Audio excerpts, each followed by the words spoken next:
चलो बच्चा लोग रेडी हो जाओ। 7 क्लास हम लोग नाउन का कर लिए थे और हम लोग का 8वां क्लास बोले थे कि जो नोट है आपका, तो चलो हम लोग डीओ पढ़ लिए थे और हम लोग आईओ पढ़ लिए थे। डीओ और आईओ, और डीओ और आईओ में एक नोट था। तो आज 8वां क्लास है, क्लास 8, तो 8 क्लास है।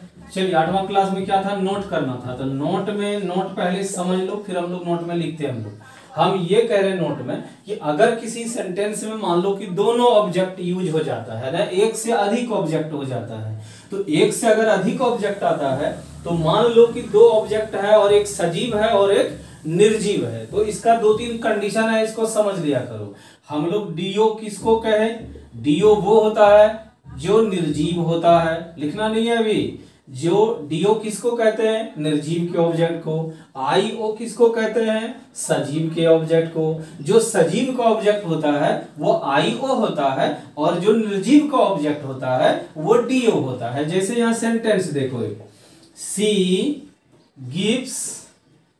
गिव्स मी ए पेन। अब यहां सेंटेंस में क्या है कि यहां जो काम वर्ब हो रहा है गिव्स का, देने का काम, तो यहां देखो देने का काम का फल 2 पर पड़ रहा है, 2 चीजों पर पड़ रहा है, एक मी पर पड़ रहा है और एक पेन पर पड़ रहा है, ठीक है। और ऐसे भी क्या और किसको, ये 2 में से कोई भी सवाल अगर किसी भी सेंटेंस में क्या लगा दो या किसको लगा दो, तो क्या और किसको का अगर जवाब मिलता है तो क्या और किसको सवाल का, व्हाट एंड होम सवाल का जो भी जवाब होता है हम लोग उसी को ऑब्जेक्ट कहते हैं, ठीक है। तो क्या सवाल का जो जवाब होगा वो ऑब्जेक्ट आपका कोई ना कोई सजीव होगा, और किसको का जो होगा वो प्राय होता है ये क्या का जो होगा वो निर्जीव होगा, और जो किसको का होगा वो सजीव का होगा। तो अब क्या और किसको कभी किसी सेंटेंस में ऑब्जेक्ट का पता करना हो तो ध्यान रखना कि अगर सेंटेंस में डबल ऑब्जेक्ट आता है तो पहले ऑब्जेक्ट कौन आएगा, तो पहला ऑब्जेक्ट आएगा सजीव का और बाद में ऑब्जेक्ट आएगा निर्जीव का। लेकिन इसका एक दूसरा मेथड ये भी फिर कहता है कि अगर हम निर्जीव के ऑब्जेक्ट को पहले लेंगे तो ऑटोमेटिकली सजीव का ऑब्जेक्ट आपका बाद में जाएगा, लेकिन तब निर्जीव प्लस सजीव के बीच आपको अपने मन से प्रीपोजिशन टू डाल देना होगा। क्या डाल देंगे, तो टू डाल देंगे। तो चलो नोट अब यहां पे समझ लेते हैं। अब नोट में क्या चीज है, तो नोट में लिख लो। अब नोट में लिखो, नोट में लिखेंगे अगर किसी सेंटेंस में ऑब्जेक्ट मोर देन वन का प्रयोग, मोर देन वन एक से अधिक, मतलब 2 3 4 5 एक से अधिक, मोर देन वन का प्रयोग हो तो सेंटेंस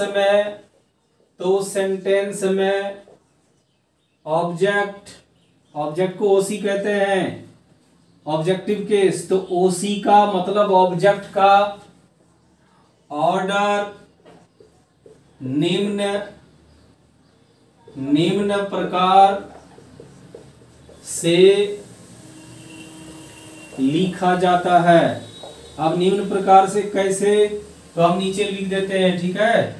चलो अब इसको मिटा रहे हैं और हम ऑर्डर लिख रहे हैं और शॉर्ट में लिखेंगे, सभी एक थ्योरी नहीं देंगे, कुछ सीधा फॉर्मूला पर आ जाएगा। फॉर्मूला देखो ये नंबर में क्या बना रहे हैं कि अगर सेंटेंस में एक से अधिक ऑब्जेक्ट होगा तो रूल क्या कहता है, सजीव का ऑब्जेक्ट पहले होगा। सजीव का ऑब्जेक्ट का मतलब आईओ, मतलब इनडायरेक्ट ऑब्जेक्ट पहले होगा, और फिर इसके बाद निर्जीव का ऑब्जेक्ट होगा। निर्जीव बोले तो डीओ, मतलब डायरेक्ट ऑब्जेक्ट, ठीक है। किसी एक को ब्रैकेट में कर देते हैं या नहीं भी करेंगे चलेगा। तो एक फॉर्मूला हो गया, ये पहला फॉर्मूला हो गया कि डबल ऑब्जेक्ट एक से अधिक आने पर अगर सेंटेंस में सजीव प्लस निर्जीव दोनों ऑब्जेक्ट दिखता है तो ध्यान रखना है, हम सेंटेंस में सबसे पहले जो ऑब्जेक्ट लेंगे वो सजीव का होगा और बाद में निर्जीव का होगा। और सजीव के ऑब्जेक्ट को हम लोग IO से इनडायरेक्ट ऑब्जेक्ट कहते हैं और जो निर्जीव का ऑब्जेक्ट है उसको हम लोग DO कहते हैं। अथवा इसके लिए हम लोग इस तरह से भी कर सकते हैं, IO प्लस DO, मतलब ऑब्जेक्ट का जो क्रम होगा वो ये होगा यहाँ पे। और दोनों सेम चीज है, यहाँ हिंदी इंग्लिश दोनों लिखे, यहाँ सिर्फ हम आपको इंग्लिश कर दिए। आप देखो इसमें जैसे हम लोग एग्जाम्पल ले लेते हैं कि वह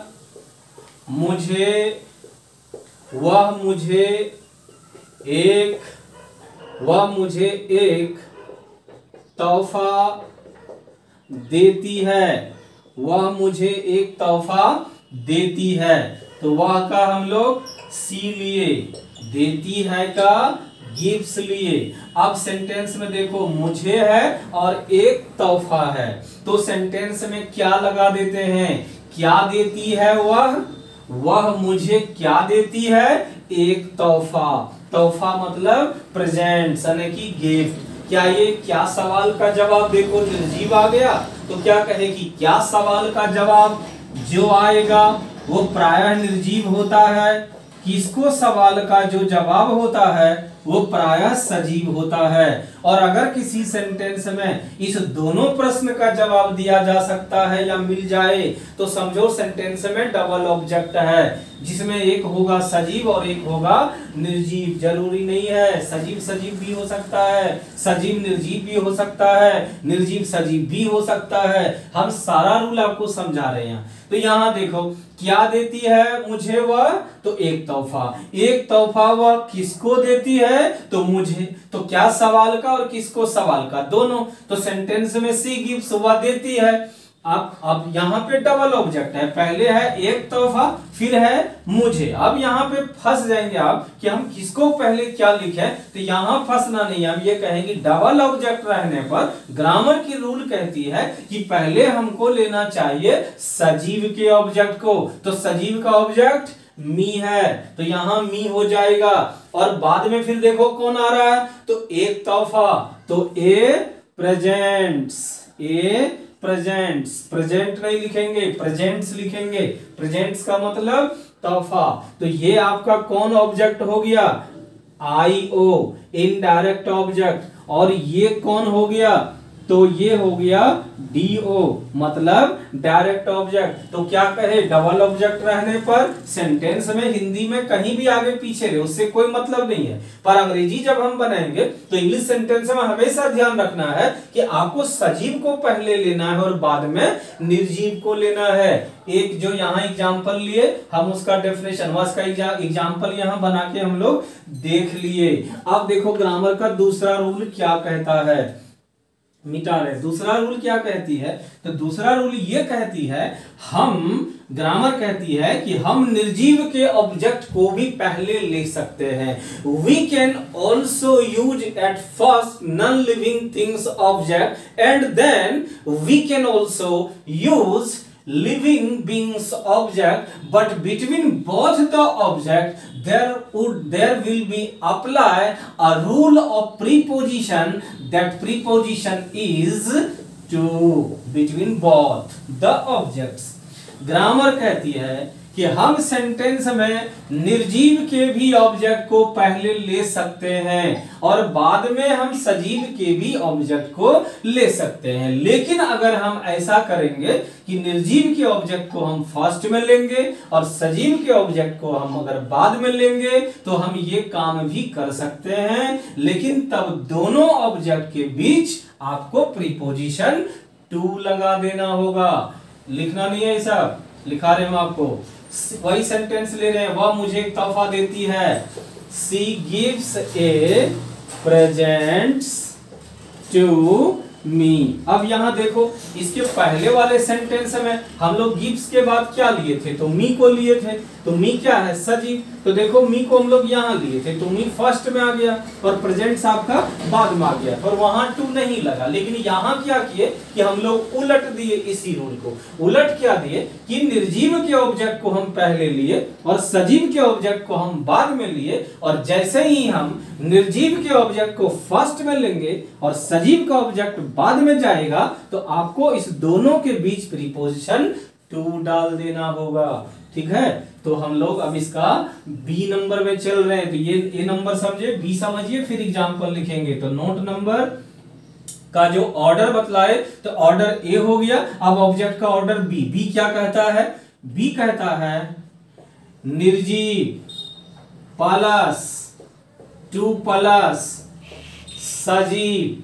अन्य निर्जीव के ऑब्जेक्ट को पहले लेंगे, सजीव का ऑब्जेक्ट अगर बाद में होगा तो आपको सजीव के पहले प्रीपोजिशन टू डालना होगा।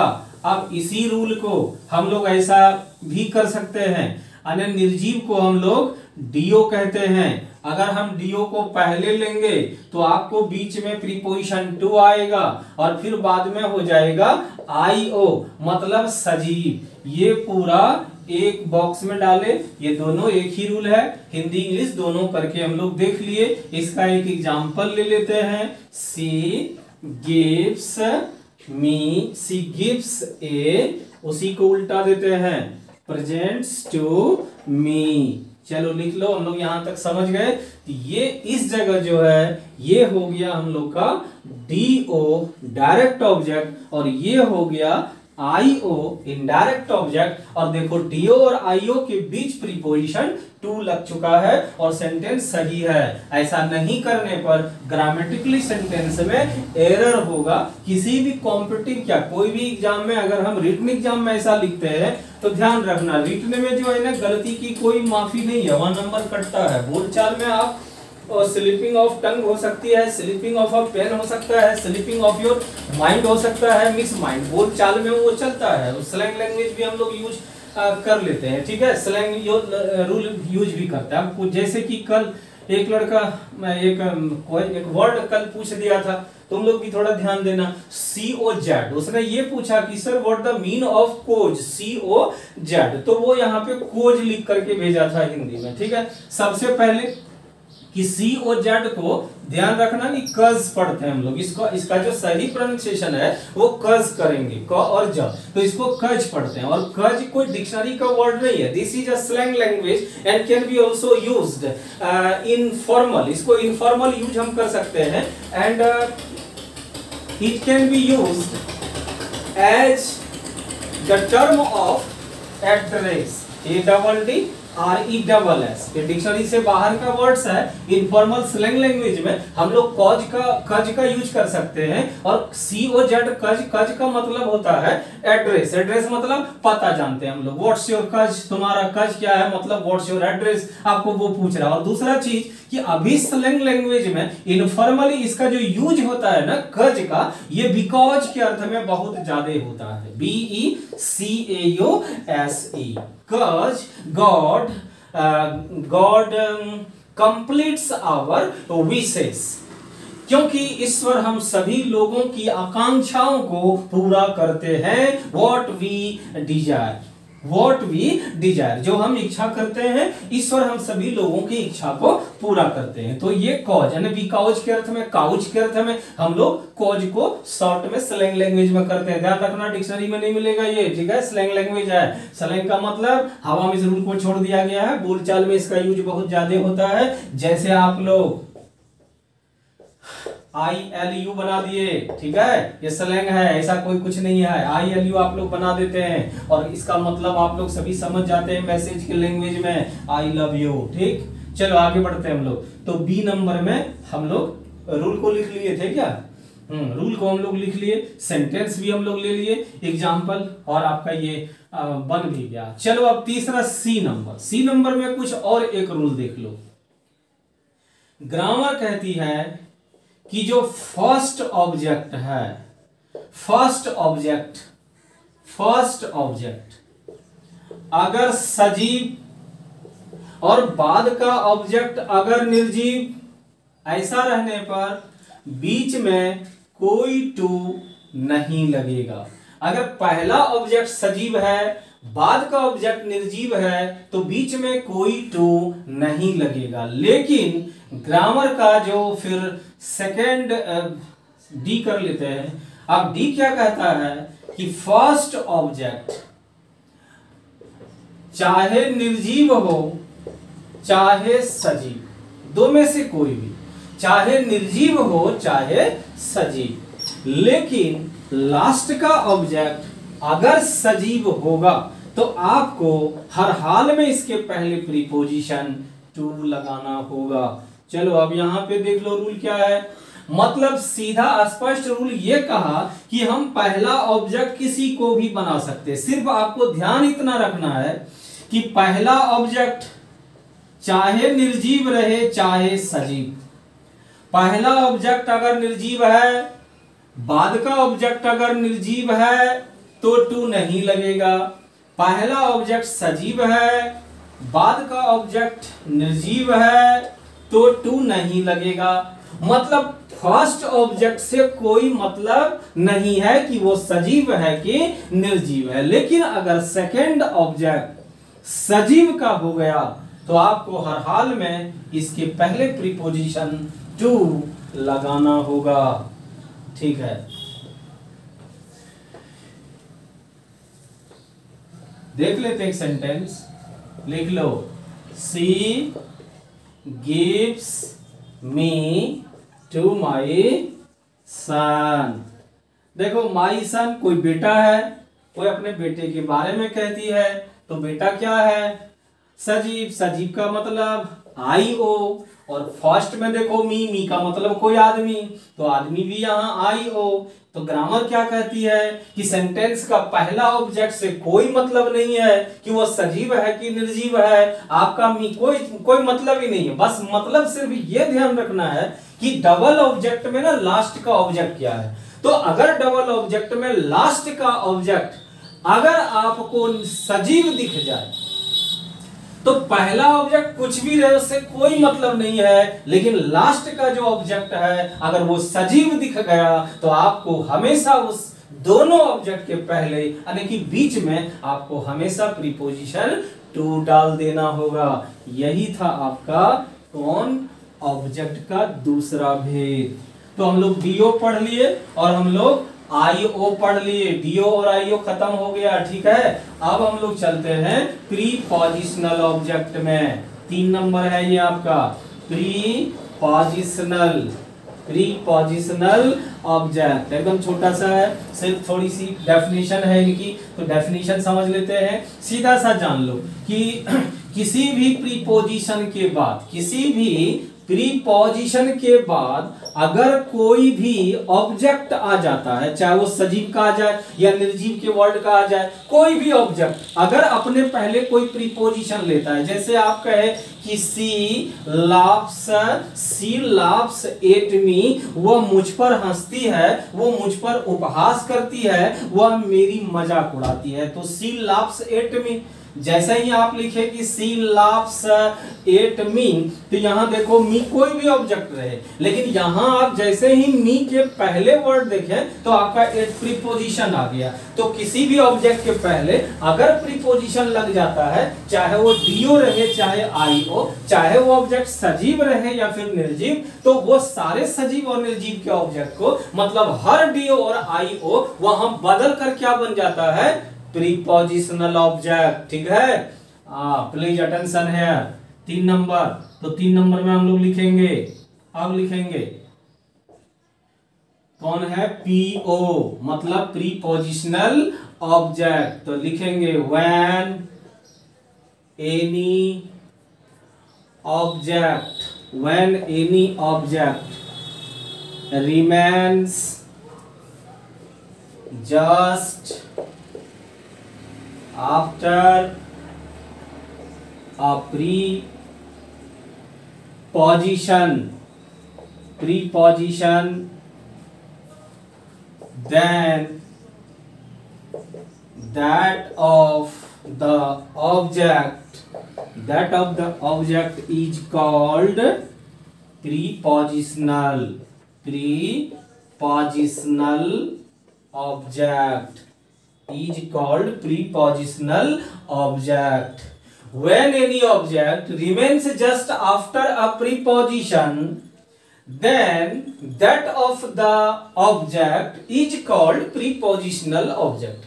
जब किसी ऑब्जेक्ट का प्रयोग रहता हो जस्ट आफ्टर ए प्रीपोजिशन, किसी भी प्रीपोजिशन के ठीक बाद, then that of the preposition, तो फिर वो प्रीपोजिशन ही दैट ऑफ द ऑब्जेक्ट, तो फिर वही ऑब्जेक्ट इज कॉल्ड कहलाता है प्रीपोजिशनल ऑब्जेक्ट। हम लोग उसी को अव्यय सूचक ऑब्जेक्ट कहते हैं, प्रीपोजिशनल ऑब्जेक्ट कहते हैं उसको जब प्रीपोजिशन के बाद हो। तो चलो लिख लो डेफिनेशन को भी और एग्जांपल को भी लिखो। लिखेंगे एग्जांपल, यू हैव सरप्राइज्ड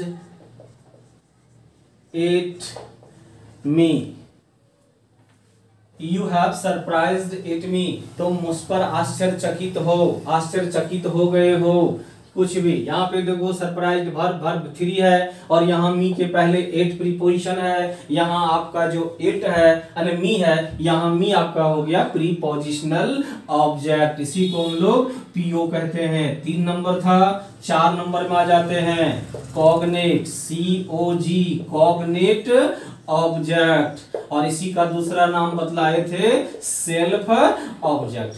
ये देखो सेल्फ ऑब्जेक्ट जो है कॉग्नेट ऑब्जेक्ट, इसको समझा करो इस जगह स्वयं सूचक कर्म। 2 ऑब्जेक्ट का हम इसका हिंदी बतलाए थे स्वयं सूचक कर्म, कॉग्नेट ऑब्जेक्ट या फिर सेल्फ ऑब्जेक्ट, दोनों इसी का नाम है। अब ये दोनों ऑब्जेक्ट का देखो बनाने की मेथड होता है। दुनिया में जितना भी कॉग्नेट या सेल्फ ऑब्जेक्ट है इसको बनाया जाता है, इसीलिए इसको हम लोग सेल्फ ऑब्जेक्ट भी कहते हैं। जो भी पीसी है मतलब पॉजेसिव केस है, जब हम किसी पॉजेसिव केस के साथ सेल्फ या सेल्फ्स यूज कर देते हैं, सेल्फ या सेल्फ्स को लगा देते हैं, तो उस कंडीशन में यही बदलकर, और इसका पोजीशन अगर हम किसी सेंटेंस में वर्ब के बाद रख देते हैं, यानी पॉजेसिव, ये जो कॉग्नेट ऑब्जेक्ट है ये बनता कैसे है पहले इसका रूल देख लो। इसको बनाने का रूल है कि जितना भी पीसी है, कुछ ओसी में भी लगता है, अभी हम चार्ट बनाएंगे तो आपको बतलाएंगे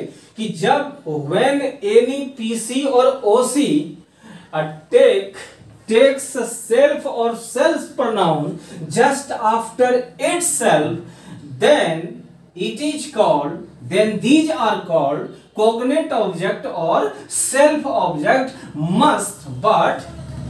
must be used after the verb, must be used after the verb। लेकिन इसका प्रयोग किसी भी सेंटेंस में वर्ब के बाद होना चाहिए, मतलब काम का फल इस पर पड़ना चाहिए। तो कॉग्नेट ऑब्जेक्ट को हम लोग बनाते कैसे हैं, तो नीचे लिखेंगे हम लोग rules to make cognate object. अब कॉग्नेट ऑब्जेक्ट बनता कैसे है, तो पीसी या फिर ओसी प्लस सेल्फ या सेल्फ्स बराबर CO, मतलब कॉग्नेट ऑब्जेक्ट। तो रूल तो यही है, तो जैसे देख लेते हैं। अब पीसी या ओसी, आई का पीसी माई, तो इसका क्या बन जाएगा माई सेल्फ। देखो सेल्फ और सेल्फ में थोड़ा अंतर है कि सेल्फ में आप लोग सिंगुलर और प्लूरल पढ़ चुके हैं मेरे पास, और हम क्या बतलाए थे सिंगुलर प्लूरल में कि जिस वर्ड के भी अंत में एफ या FE लग जाए उसको VES में बदल देंगे तो उससे जो बनेगा और वही प्लूरल होगा। तो अगर मान लो कि कोई पीसी प्लूरल है तो आप सेल्फ नहीं उसके साथ सेल्फ्स लगा देंगे, और अगर पीसी हमारा सिंगुलर है तो हम उसके साथ सेल्फ्स नहीं बल्कि सेल्फ लगाएंगे, क्योंकि ये सिंगुलर। तो जब पीसी सिंगुलर होगा तो हम उसके साथ ये भी सिंगुलर लगाएंगे, और अगर हमारा पीसी या उसी प्लूरल होगा तो हम उसके साथ सेल्फ यानी कि प्लूरल वर्ड लगा लेंगे। ये दोनों में यही अंतर है। तो माई से बन गया माई सेल्फ, आवर में जैसे ये प्लूरल है तो यहां हम लोग आवर सेल्फ्स कर लेंगे, आवर सेल्फ्स कर लेंगे। और योर सेल्फ, ये सेल्फ ही लेगा, ये सेल्फ नहीं लेता है, यह अपवाद में से आ जाता है। ठीक है, चलो इसके बाद सी का होता है हार, तो हार का बन जाएगा हार सेल्फ, सिंगुलर हार सेल्फ, बनाते हुए चलो। और फिर इसके नीचे लिख रहे हैं हम, ही का पीसी क्या होता है हिम, तो यहां हो जाएगा हिम सेल्फ, लिखेंगे हिम सेल्फ। सेंटेंस लेके बाद में फिर देख रहे हैं हिम सेल्फ। ईट का क्या हो जाएगा, ईट होता है, ईट्स होता है, तो ईट्स का बन जाएगा ईट्स, ईट सेल्फ, इसका बन जाएगा ईट सेल्फ, ठीक है, ईट सेल्फ। अब यहाँ जो ईट है ये ओसी है, ये पीसी नहीं है, क्या कहे पीसी और ओसी, तो ईट वाला का ओसी में लगता है, क्योंकि अगर इसका पीसी बना देंगे तो फिर इट्स हो जाएगा, तो इट्स नहीं होता है, इसका ओसी में लगता है, ठीक है। तो आगे बढ़ते हैं आप, फिर इसके बाद अब दे में चलो, तो दे का देयर में नहीं लगता है, क्योंकि देयर पीसी है, तो अब देयर का देम हो जाता है, और देम देखो ओसी है, तो देम सेल्व्स, यहां हो जाएगा देम सेल्व्स, देम सेल्व्स। ये हो गया, इधर वाला जितना भी है ये सभी हो गया हम लोग का कॉग्निट ऑब्जेक्ट। तो ये कॉग्निट ऑब्जेक्ट बनाने का रूल बतलाया, और यही सब वर्ड अगर किसी भी सेंटेंस में वर्ब के बाद अगर यूज होता है तो इस कंडीशन में ये सारा ऑब्जेक्ट का काम करेगा, लेकिन तब इस ऑब्जेक्ट का नाम होगा कॉग्निट ऑब्जेक्ट या सेल्फ ऑब्जेक्ट। जैसे सेंटेंस देखो, I celebrate, I celebrate, I celebrate my self, I celebrate my self, मैं स्वयं में ही यशोगान करता हूं। एक सेंटेंस है, इसका हिंदी हो गया आई सेलिब्रेट माई सेल्फ, मैं स्वयं में ही यशोगान करता हूं। ये मेरा स्टेटमेंट नहीं है, ये बहुत बड़ा कवि है, आपके चैप्टर में भी है शायद, वॉल्ट व्हाइटमैन, वो उन्हीं का एक म्यूजिक है, उन्हीं का सेंटेंस है, मैं स्वयं में ही यशोगान करता हूं, उसी को हम यहाँ लिखे। तो सेलिब्रेट मतलब यशोगान करना, खुशी मनाना, और ये खुशी मनाने का काम का फल क्या किस पर पड़ता है, तो माई देखो, और माई में क्या लग गया सेल्फ, तो माई सेल्फ यहाँ ऑब्जेक्ट का काम करता है, लेकिन ऑब्जेक्ट कैसा हो गया ये सीओ, मतलब कॉग्निट ऑब्जेक्ट। शायद कॉग्निट ऑब्जेक्ट आप लोग समझ गए, सेल्फ ऑब्जेक्ट भी समझ गए, cognate object, prepositional object, direct object और इनडायरेक्ट ऑब्जेक्ट। इस तरह से ऑब्जेक्टिव केस होगा आपका खत्म। अब आपका शुरू होगा VC यानी वोकेटिव केस, लेकिन ध्यान रखना है कि VC वोकेटिव केस से पहले अब हम लोगों को ये जो तीन केस पढ़े NC, PC और OC, ये तीनों केस का हम लोगों को अब एक चार्ट बना लेना है, और चार्ट में देखेंगे, क्योंकि इस चार्ट का आपको वॉइस और नरेशन आगे भी बहुत सब जगह जरूरत पड़ेगी, तो एक बार लास्ट बार अब हो रहा है, इसकी चार्ट अब फिर कभी नहीं बनेगी। पैसेज बनाने का रूल में हम चार्ट बना के दिखाए हैं, नरेशन पढ़ाने में चार्ट बना के दिखाए हैं, वॉइस पढ़ाने में भी हम आपको थोड़ी सी चार्ट की जिक्र किए थे 3 बार, अब यहाँ चौथा बार बन रहा है ये चार्ट, अगले क्लास में हम इस चार्ट को लेकर आ रहे हैं, और ये चार्ट आपका ये चौथा और अंतिम बार बन रहा है। इसके बाद आपको चार्ट फिर से समझने की मौका नहीं मिलेगी, अगले क्लास मिस नहीं करेंगे, चार्ट अच्छी तरह से समझ लेंगे, और हम चार्ट बनाने के बाद तब जाएंगे VC पर। आप कहिएगा कि सर VC को चार्ट में क्यों नहीं लीजिएगा, चार्ट के बाद VC को पढ़ाएंगे, क्योंकि हमने आपको कह दिया है कि VCs are unlimited and how many numbers of VC nobody knows, and these can never be counted, these are unlimited, so it is why these can never be adjusted in any chart, because these are unlimited and countless, just as the stars of the sky and Milky Way। ठीक है, इसलिए हम इनको chart के अंदर नहीं रखेंगे। Chart में मात्र 3 का ही बनता है, NC, PC और OC, और VC अनंत होता है दुनिया में, और जो अनंत है तारों की तरह है, हम उसको चार्ट नहीं बना सकते हैं। तो फिर गुरुजी चार्ट नहीं बनेगा तो ये अनंत है तो हम लोग कैसे रटेंगे, उसके लिए गुरुजी तुम्हारे साथ है। जब VC तुमको हम पढ़ाएंगे तो ये अनंत VC को हम कैसे मारेंगे, कैसे समझेंगे, कैसे हमको याद रखना है, उसके लिए बस एक ट्रिक समझा देंगे, और ट्रिक से आप समझ लेंगे इन चीजों को। ठीक है, और यहीं तक रखते हैं आज, अगले वीडियो में फिर लेकर हम आते हैं आपका पूरे चार्ट और इसके साथ फिर VC। तब तक के लिए बहुत बहुत ध्यान रखना है अपना। ठीक है।